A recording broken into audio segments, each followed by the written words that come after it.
बघते, शेतकरी कर्जमाफी आणि ओला दुष्काळ जाहीर करा यासाठी राष्ट्रवादी शरदचंद्र पवार पक्षाच्या वतीने आंदोलन केलं जात आहे। थेट दृश्य आपण बघतोय, शेतकरी कर्जमाफी आणि ओला दुष्काळ जाहीर करा यासाठी राष्ट्रवादी शरदचंद्र पवार पक्षाच्या वतीने हे आंदोलन केलं जात आहे। मुंबईमधली आपण ही सगळी थेट दृश्य बघतोय।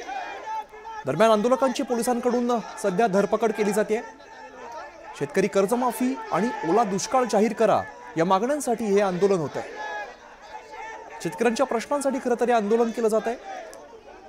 राष्ट्रवादी शरदचंद्र पवार पक्षाच्या वतीने हे आंदोलन सुरू आहे। प्रणाली कापसे आमच्या प्रतिनिधी आपल्याला अधिकची माहिती देत आहेत। प्रणाली, शेतकरी कर्जमाफी असेल किंवा ओला दुष्काळ यासाठी राष्ट्रवादी शरदचंद्र पवार पक्षाकडून आंदोलन केलं जात आहे, काय अधिकचा तपशील आहे? खरं तर हे आंदोलन मंत्रालयापर्यंत केलं जाणार होतं।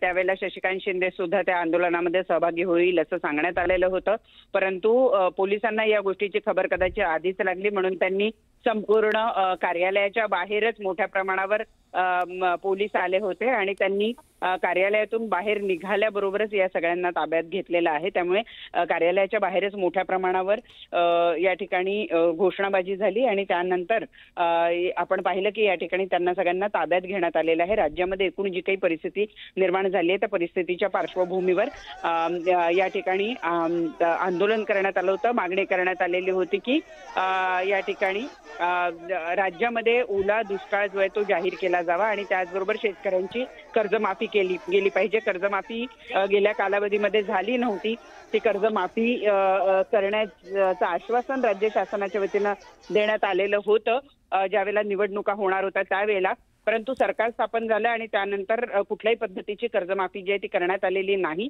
आणि म्हणून या शासनानं आत्ताची जी परिस्थिती ओढवलेली आहे त्या पार्श्वभूमीवर कर्जमाफी करावी आणि ओला दुष्काळ जाहीर करावा अशी मागणी जी आहे ती राष्ट्रवादी शरदचंद्र पवार पक्षाच्या कार्यकर्त्यांच्या वतीनं करण्यात आलेली होती। यामध्ये मुजीब शेख, माफ करा, मेहबूब शेख, यानंतर प्रणाली दृश्यांमध्ये दिसतंय कार्यकर्त्यांची धरपकड सुद्धा